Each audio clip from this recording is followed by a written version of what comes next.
Alright, hello everyone, and welcome back to the 1000 Day Challenge. This is day 621, so let's get things started. Alright, so first and foremost, the balance remains the same. I actually did mention that I did make a loss a couple of days ago. I still haven't updated yet.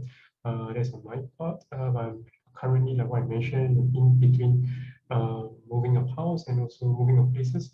And in addition to that, I'm actually also in the midst of switching in terms of job itself. So a lot of things are tied up in terms of loose end wise. So that probably explains why I'm actually putting a lot of things on hold, especially for my experimental trade setup. And even for my main trading account setup, I'm actually still trading, but bearing in mind, I'm not updating it as regularly, but I still do mention it from time to time. If you do listen to my video in terms of the chat, in terms of the trade I entered, the losses I did, and stuff like that. All right, other than that, looking across the board, I would say things remain relatively the same for S&P 500, US market in general. Things remain relatively healthy, S&P 500 especially, whereas for Nasdaq still looks a little bit more shaky, but it's still tentatively above the 0.61 Fibonacci retracement since the recent low to the recent high itself. And then, of course, if you look across ASH and KWEB, tentatively, they are still very much clearly consolidating right now. Definitely not necessarily a bad thing, especially that they are not forming somewhat like a bearish pattern, but rather to say they are just some sort of hesitant in the market in terms of buying pressure-wise.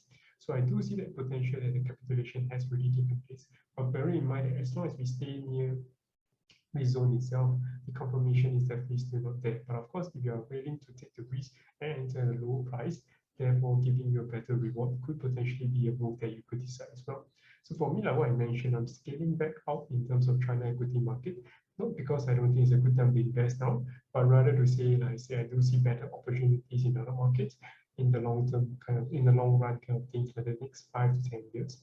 But of course, if we do add in cautiously over here, is that we could potentially play out to be very well, especially when you hit back to recent all-time highs or even higher, and that could give you very much attractive return as well. But yeah, all right. So with that said, I've come to the almost end of the day. I don't think there's much in terms of entering wise. So for Bitcoin wise over here, okay. So earlier on when I was still doing this, it was around 40.8K region itself. So right now, as long as you can close over here in the next half an hour, I do see a very much potential bullish signs you can see over here. If you get a very big bounce for S&P 500, you actually get a magnified move over here for Bitcoin itself.